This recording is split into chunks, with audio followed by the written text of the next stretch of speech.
தமிழக பாஜகவின் தலைவராக இருக்கும் நயினார் நாகேந்திரன் தமிழகம் முழுவதும் சுற்றுப்பயணம் செய்ய திட்டமிடப்பட்டு 17ஆம் தேதி சென்னையில் இருந்து அவரது பயணம் தொடங்க உள்ளது. அதாவது புதிய தலைவருக்கு வரவேற்பு அளிக்கும் பொதுக்கூட்டமாக இது நடத்தப்பட உள்ளது. 17ஆம் தேதி சென்னையில் நடந்த பொதுக்கூட்டத்தில் நயினார் நாகேந்திரன் கலந்து கொண்டார்.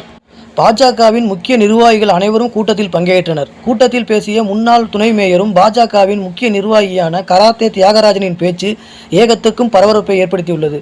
மைக் பிடித்த அவர் மாநில தலைவராக நயினார் நாகேந்திரன் தேர்வு செய்யப்பட்டதுமே அவரை தேடி பிடித்து வாழ்த்து சொல்லியிருக்கிறார் முதல்வர் ஸ்டாலின். எல்லா அமைச்சர்களும் உங்கள் காலில் விழுவார்கள். திமுககாரர்களை மட்டும் நம்பி விடாதீர்கள்.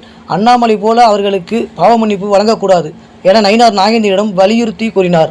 திமுகவை அட்டாக் பண்ணி கராத்தே தியாகராஜன் பேசிய பேச்சு கூட்டத்தில் கலந்து கொண்ட பாஜகவினரும் ஏக உற்சாகத்தை பாவ மன்னிப்பு வழங்கக்கூடாது என பேசிய போது ஏக விசில் சத்தமும் கைத்தட்டலும் கூட்டத்தில் ஆர்ப்பரித்தது. அதே சமயம் கராத்தேவின் இந்த பேச்சு பல தரப்புகளிடம் பகிரப்பட்டுள்ள நிலையில் அவரது பேச்சை கண்டு திமுகவில் கொந்தளிப்பு உருவாகியுள்ளது.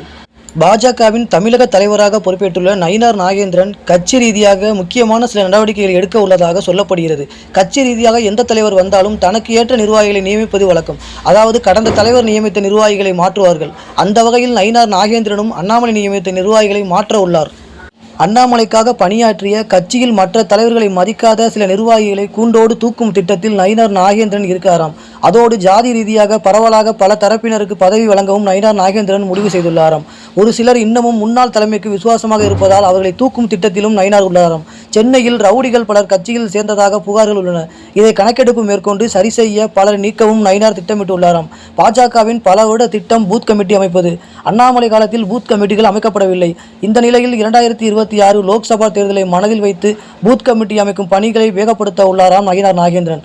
இதை மனதில் வைத்தே கட்சியில் நிர்வாகிகள் குழு, மாவட்ட தலைவர்கள் குழு விரைவில் கூண்டோடு மாற்றப்படலாம் என சொல்லப்படுகிறது. இதையெல்லாம் மே இறுதிக்குள் செய்யும் திட்டத்தில் நயினார் நாகேந்திரன் உள்ளார் என பாஜக தரப்பு வட்டாரங்கள் தெரிவிக்கின்றன.